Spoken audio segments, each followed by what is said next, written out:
Welcome to Next Level Thinkers. My name is Rush and I'm your host. Today's guest is Captain Travis Kelley of the United States Army, Army recruiter in McKinney, Texas.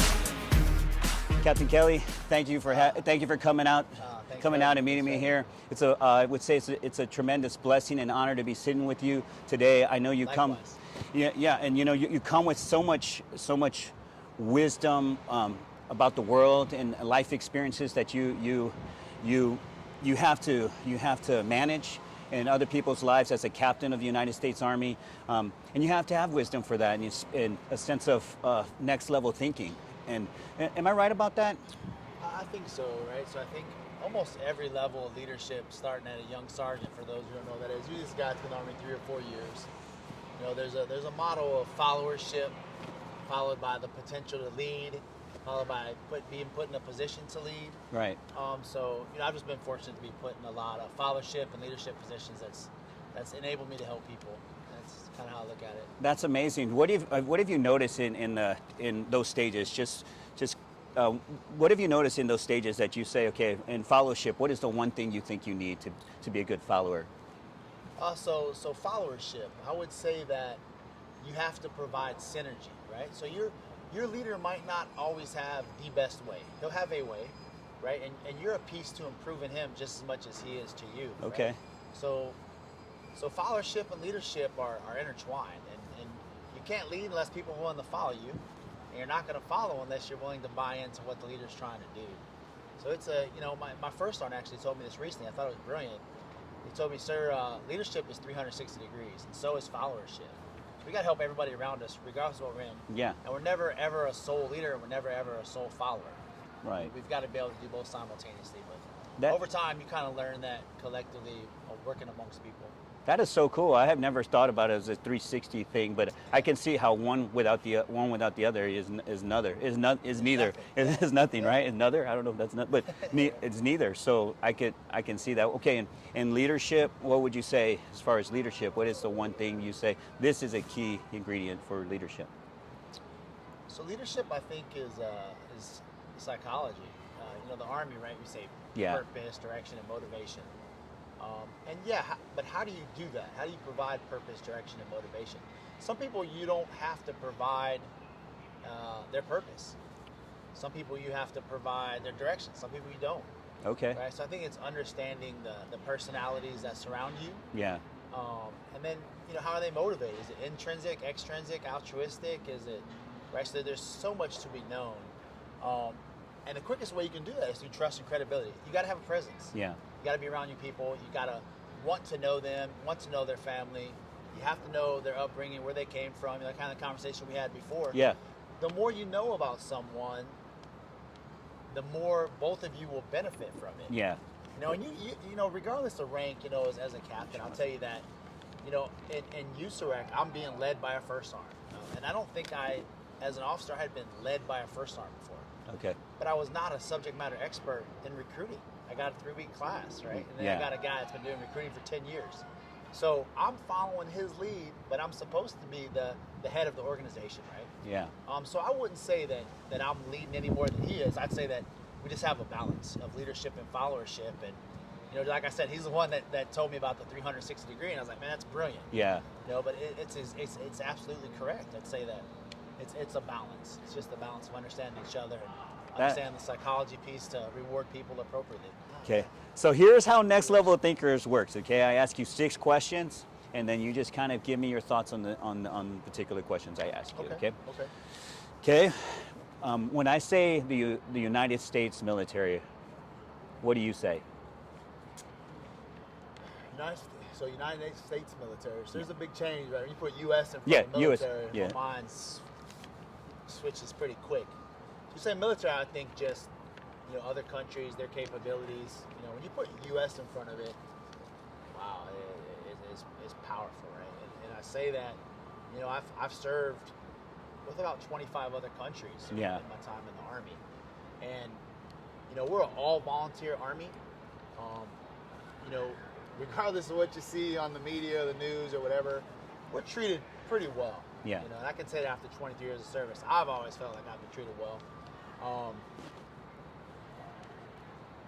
The amount of commitment that it takes, one, to join, and then two, the fact that you're joining. Most people join between the ages of 17 and 24, and the amount of commitment that it takes, to put a nation's freedom on their back is to me, it's just one word: it's powerful. Yeah. It's extremely powerful. And it's young kids, and they're willing to do anything and everything.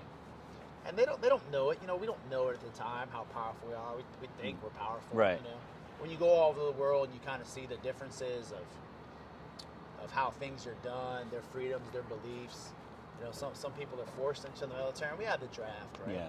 So there's an extreme difference in capabilities, and we're powerful because of all volunteer force with capabilities that are more powerful than many countries throughout the world. Yeah, that's awesome.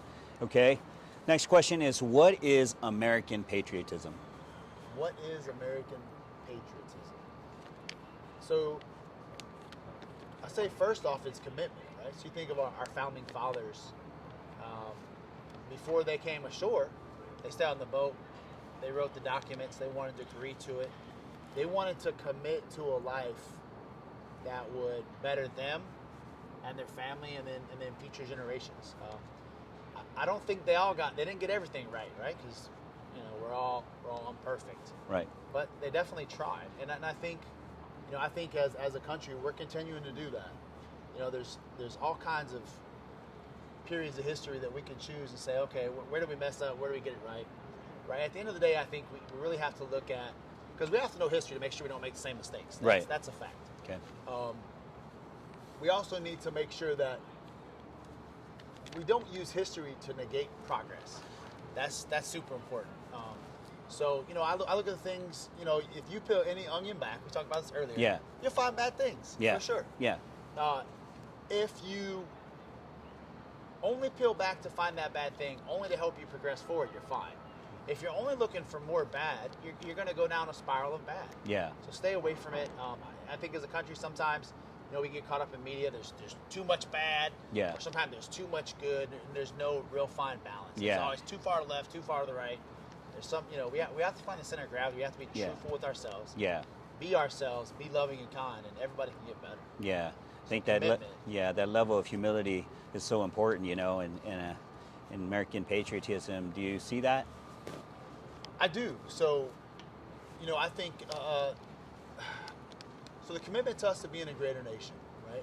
And everybody has different ideologies and sees things different. The military. What's been great about the military for me is just the exposure I've had to so many people from all walks of life. Yeah. Many countries. Yeah. I've actually been fortunate enough to been to about 25 different countries. Yeah. I believe that every person is committed to doing better. I don't think that somebody wakes up and says, you know what, today I'm going to be bad, I'm going to do bad, I don't care. Or, and if they do, they're probably in a bad way at that particular time. Right.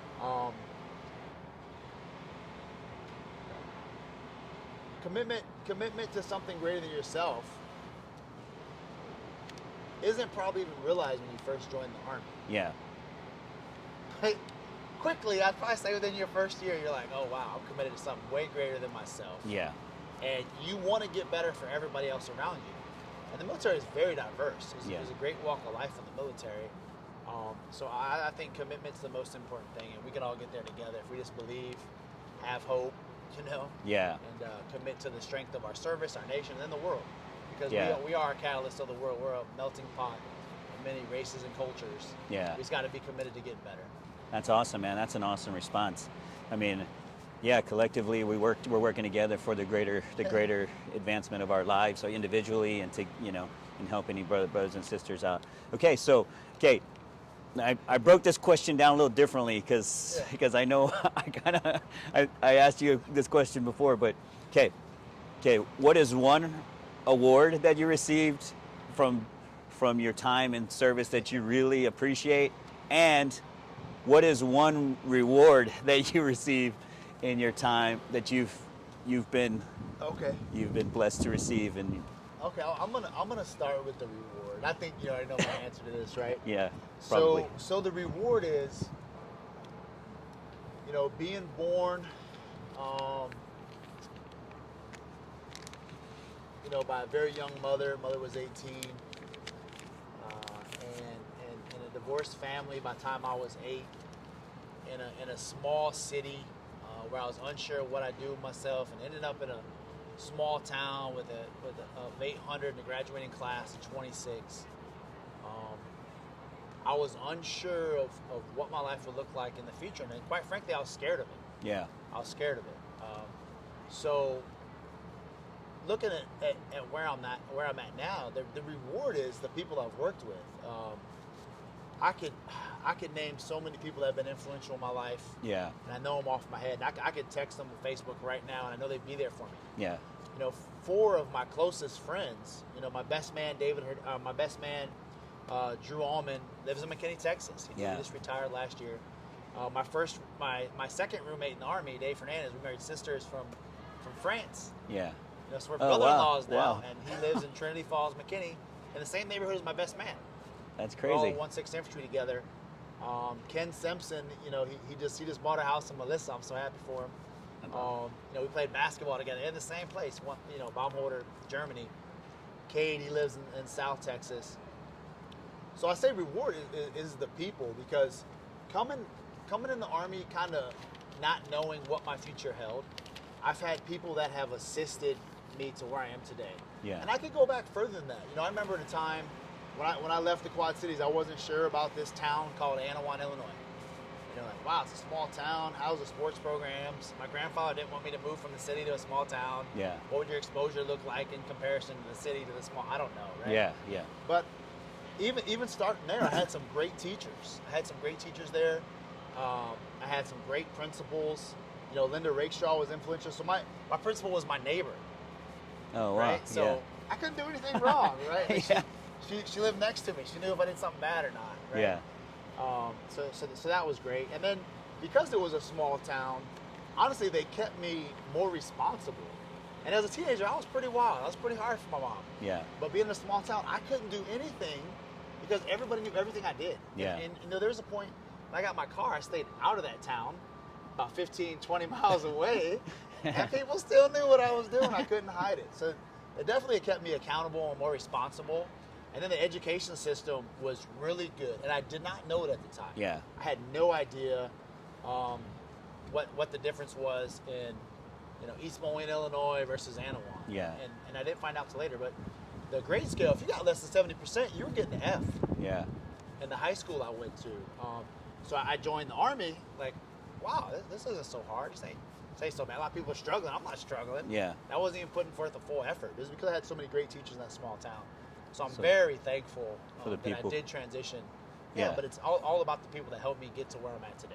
So, and what about the award? The one award that you say, this is a great achievement, a great milestone in my career, my professional career, and in my journey in the United States Army. So I gotta say 2. Okay. I've got to say 2. So Okay. Maybe, yeah, it's hard. Maybe 3, right? So definitely, the word I'm most proud of, I'd say, is the St. George Medallion. So, you know, rewind history, 280 AD, there was a knight that resisted a Roman emperor to destroy Christian churches. Mm-hmm. And because of his bravery and dedication and loyalty to his faith, the St. George Medallion was created, and it's something that's given to cavalry officers for their bravery and dedication and loyalty to the branch, right? Okay. So that was a huge award for me, and you know, it's not an award, right? Like it's not an award. You know, I get to wear it as a medallion, but it's not. It's a little bit different than all the other awards to me because I told you I started out as a medic. Yeah. I wanted to be a scout so bad. Yeah. You know, I had some NCOs that during a deployment as a medic, they allowed me to serve as a scout, and I just ate it up. I loved it. I was like, yeah, that's what I want to do the rest of my life. Yeah. My mom was upset, right? Now you're gonna go from the medical field to doing what? I don't even know what that job means, you know. Like, Mom, but this is what I love to do, and it's been great to me. I'd say that. So that's 1. Okay. You know, 2, I've got to talk about this, right? So Okay. I 2 infantry. I went to in Fort Knox 3 months before we deployed to combat. 24 men is a heavy weapons infantry platoon. Very, very small platoon. They had just been compiled 3 months before the deployment.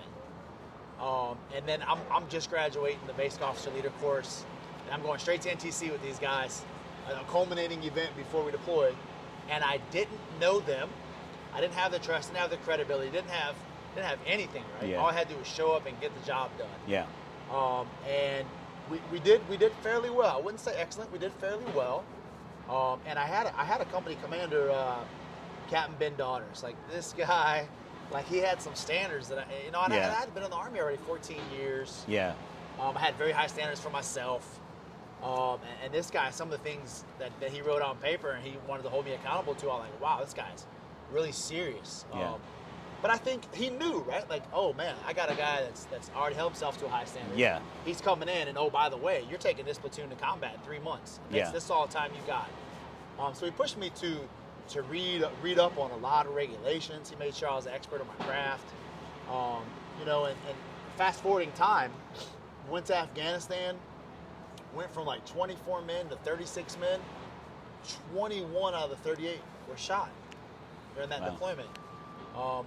But what's great about it, all those men recovered and are doing well. And we were given a lot of, so we were a focused targeting force platoon for a Polish element attached to an infantry brigade. And then we were kind of like the QRF. We were the QRF as well, it was quick reaction force.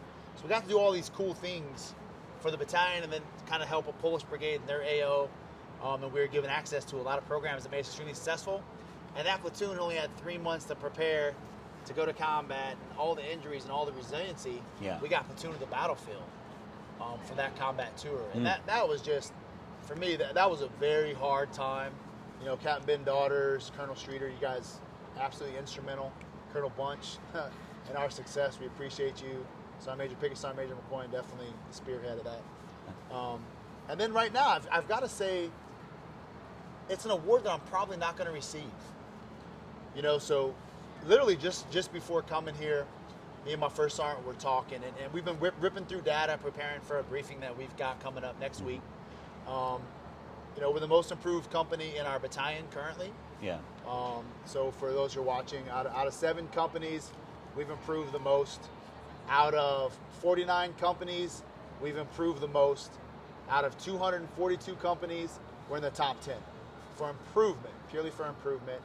And it's mind blowing, right? So we're not going to get an award for that, All right. right? But what I've seen the men and women do in the recruiting formation right now is mind-boggling. I mean, every quarter we've had a leader win some type of award, right? Outside of their routine job. Yeah. They just wanted to do more. They were willing to step up and do more. We had a recruiter yesterday recognized by the commanding general. USTREC came down here. Just the turnaround that this company had and how fruitful we are is an award I won't receive. Yeah. But it kind of goes back to that reward. I don't need an award. Yeah. But my reward of working with these men and women and just how successful and resilient they are, completely.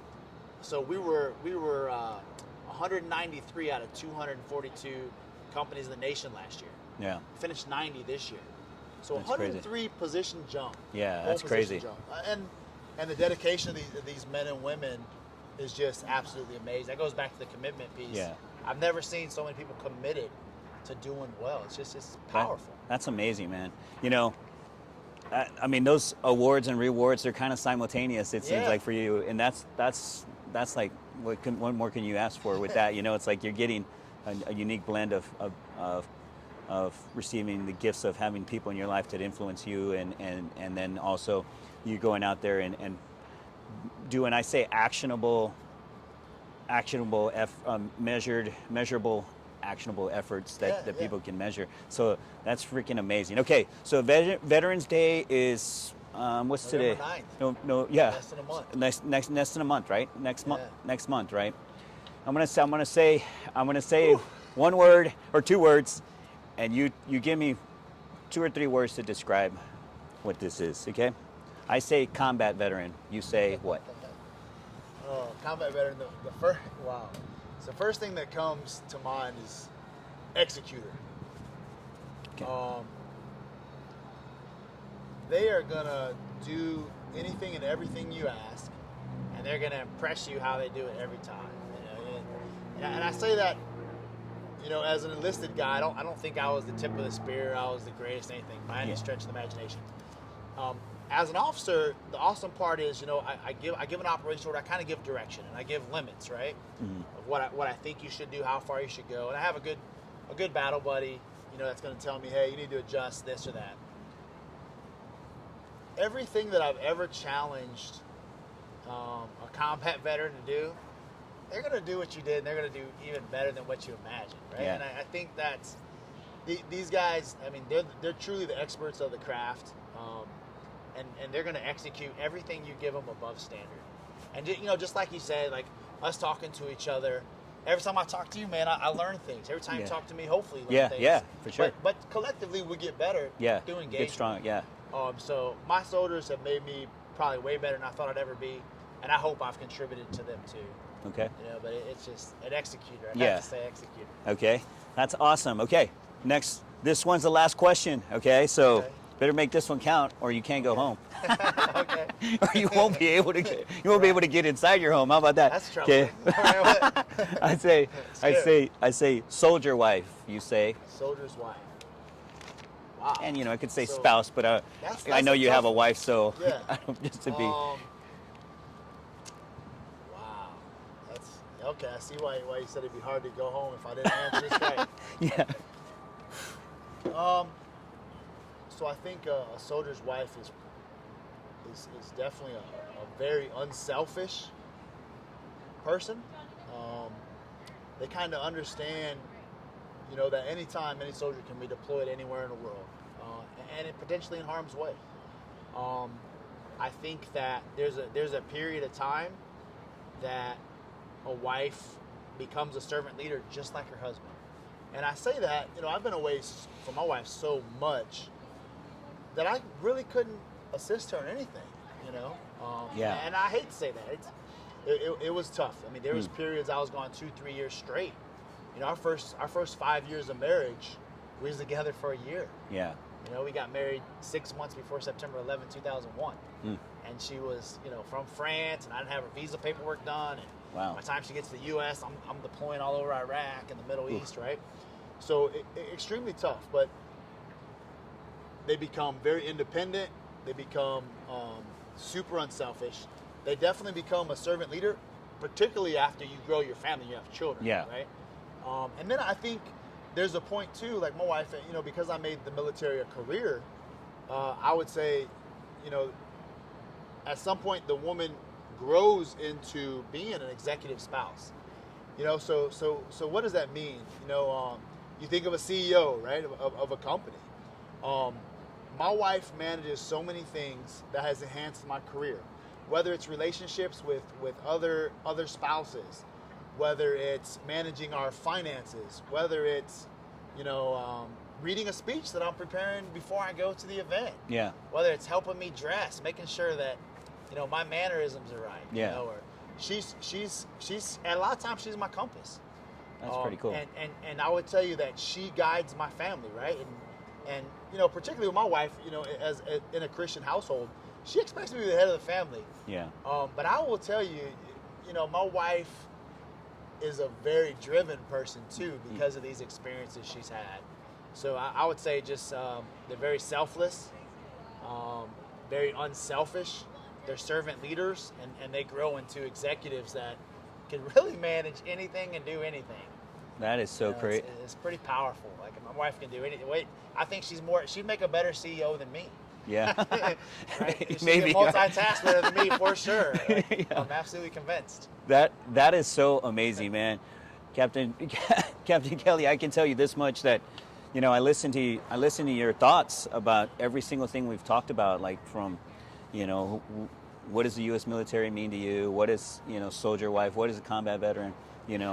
All the things we've just talked about are very, like, when I take a step, when we take a look at this video compilation, when we listen to ourselves talk, we're going to be surprised at all the things that came out of outside of us. And that was the one thing that was really, I could you can kind of pick up on from you. You know, I could say, you know, I know this guy has some valuable information that'll influence people's lives and how to think about their own experience in the military, and maybe, you know, they're in the journey, maybe they're out of the journey, but now they can reevaluate what their experience was too. So it's been a tremendous blessing to sit here to talk to you, man, and share, and thank you very much for sharing your thoughts. And you have reached a mastery level of how you think and act, and you create your experience in the United States Army.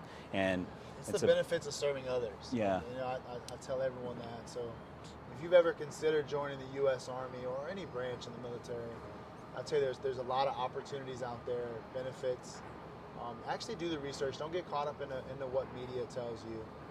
I can only promise you that you have a life full of adventure. You're going to become a leader. You're going to become a better follower. You're going to be able to see the entire world. You'll enjoy it. It's been the best thing I've done in my life by far. Captain Kelley, thank you very much for coming out here to meet us over at Haywire. It's been a blessing.